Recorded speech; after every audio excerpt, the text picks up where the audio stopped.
Let's start with an image. I want you to picture an ancient stone well right in the middle of a huge, silent desert. You can feel the sun on the stone, see the cracks from centuries of heat, and there's this deep, profound silence coming from its dark, round mouth. This is a bore, a cistern, and it is completely empty.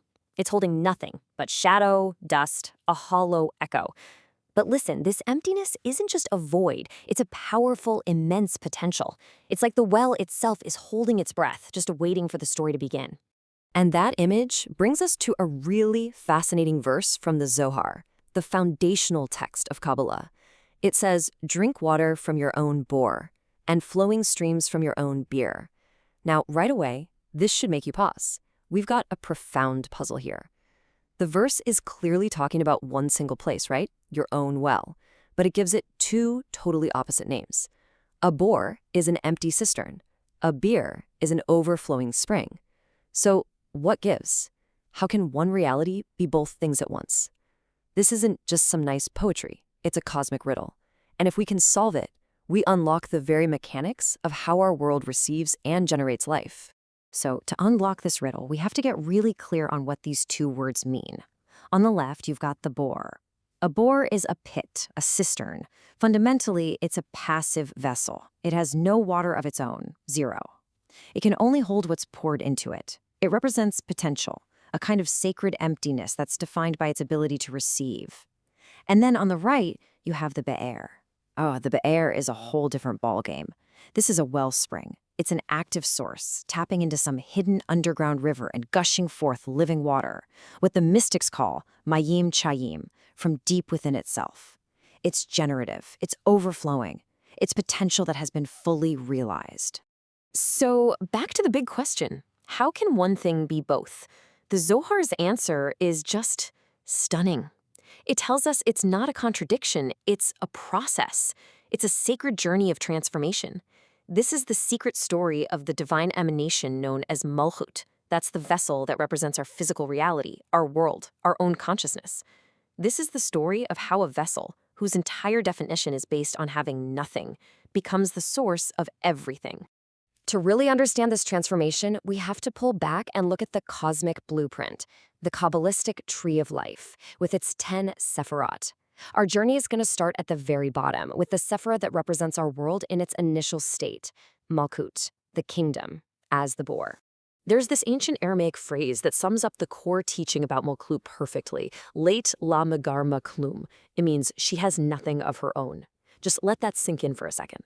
Our entire reality at its very foundation is defined by what it lacks. It's a vessel of pure reception, this profound cosmic desire to be filled. And this isn't a flaw, not at all. It's the core of the design. It's engineered to be an empty container precisely so that it can create a space for the divine flow, the shefa, to be drawn down from all the worlds above. Now, in the mystical language of colors, this starting state of Malchut is linked to the color red, or Adam. And red is the color of din. Now, a lot of people translate din as judgment, which sounds pretty harsh. But a much better way to understand it is limitation or structure. This is so crucial. This is not a punishment. This is a sacred act of cosmic architecture. Think about it. For infinite, boundless light to be held, you need a container, right? You need edges. Din creates that boundary, the walls of the vessel, giving it a shape so it can receive. Without the red of din, you wouldn't have a vessel at all, just an undifferentiated ocean of light. To bring this down to our world, let's use a tech analogy. Think of Malchut as a brand new, top-of-the-line server. It's been racked, it's powered on, the little green light is blinking, but it's completely dormant. The operating system is there, but the databases are totally empty. It's a passive storage unit with a ton of capacity, but it's just sitting there, waiting.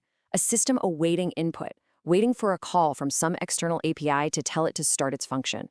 It has all the potential in the world, but right now, there's no active process. Okay, so if Malchut is this perfectly designed but totally empty vessel, how in the world does it get filled? Well, this isn't some random accident. Kabbalah describes a very precise cosmic mechanism for this divine flow, a channel that gets it from its source to its destination. The ultimate source of all this flow is the sephirah of Bina, which means understanding. Bina is described as the primordial mother, the great upper sea. It is this inexhaustible, supernal reservoir of divine energy, wisdom, and life force. This flow has a name, Mayim Chayim, living waters. So if Malchut is our empty well down here in the desert, Bina is the vast, hidden ocean up in the heavens, the true origin of all life-giving water. But for the waters from that upper sea of Bina to get all the way down to the empty cistern of Malchut, you need a pipeline. That pipeline is the ninth Sephirah, Yesod, which means foundation. Yesod is the great cosmic channel. It works like a giant funnel, gathering up all the energies and flows from the Sephirot above it and focusing them down into one single powerful stream aimed directly at Malchut. It is the absolute crucial connector, the conduit that makes this whole transfer of energy even possible. Now, you might be thinking this flow is automatic, right? Like a constant cosmic waterfall that's just always on. But the mystics reveal a critical secret, and they point to this verse from Genesis to prove it. The flow doesn't begin from above. It has to be initiated from below. This is a huge principle called itairuta dilatata, an arousal from below. The divine flow is a response. The rain doesn't just fall. First, a mist has to rise from the earth. So this whole activation process begins with us, right here, inside the bore of Malchut. Step 1 is that arousal from below. What is it? It's our yearning, our prayers, our good deeds. That's the mist that rises. That's the signal we send upward. Then step 2, the channel opens. Yesod is activated by our signal, by our call. It's like it turns on the divine valve. And finally, step 3, the vessel fills.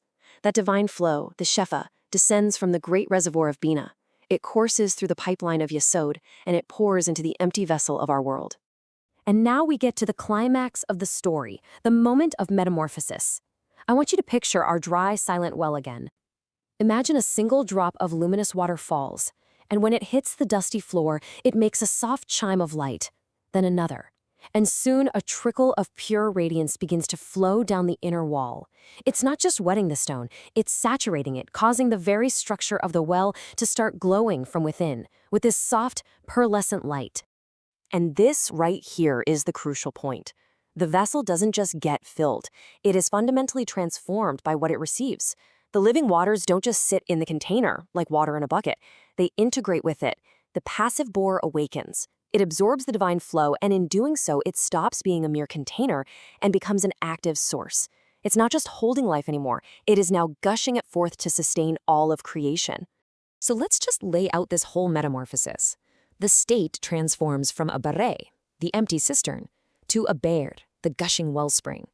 Its function shifts from being a pure receiver to a powerful giver. The dominant color energy moves from the red of limitation and structure to the brilliant white of expansive flow. And finally, its energy gets converted from pure potential to fully actualized generative power, a total system overhaul. This shift in color from red to white is just so profound. If red represented the necessary limitation of din that created the form, then white, or lavan, represents its glorious opposite. It's the color of chesed, of loving kindness, of grace, of an expansive, unimpeded flow. It's the brilliance you see when there's integrated harmony, when the vessel and the light that fills it have become one single unified system, just radiating outward with blessing and life. Let's go back to our tech analogy one last time. That dormant server, well, it got the activation signal.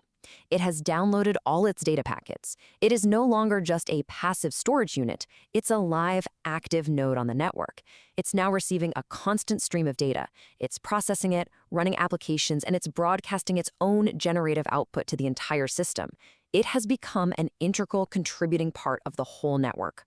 So we've mapped out this absolutely incredible cosmic pattern. But Kabbalah always teaches that the macrocosm, the big picture, is always reflected in the microcosm, in the little picture.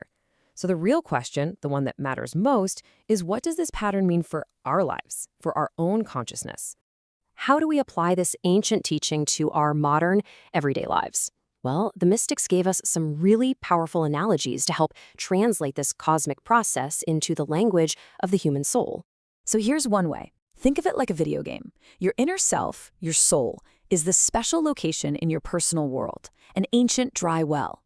The game gives you quests, your good deeds, your moments of deep study, your acts of compassion. And every time you complete a quest, you don't just get experience points. You actually unlock a hidden channel, and a stream of magical, luminous water starts flowing into your well. As you complete more and more quests, the well fills up, and then it transforms, overflowing into this amazing golden fountain that waters your entire world, making everything around you more vibrant and alive. Or if you have a more analytical mind, think of it as cosmic engineering. Your consciousness, in its initial state, is architected as a passive storage unit. Its primary function is input. But your spiritual work, meditation, ethical actions, that initiates an energy transfer protocol. And this protocol literally reconfigures the system's core architecture from storage mode to active distribution mode. Your whole system shifts from being a terminal receiver to a generative flow node. You now have an output function where you can take in high-level inspiration and transform it into creative, beneficial energy. So whether you see it as a magical fountain or a generative node, the pattern is the same, and it leads us to the most important part of this entire teaching, understanding the nature of the well that is within you. We all experience those moments of feeling empty, right? Of feeling that lack, of being a bore. We feel like we just don't have enough wisdom or enough patience or enough love.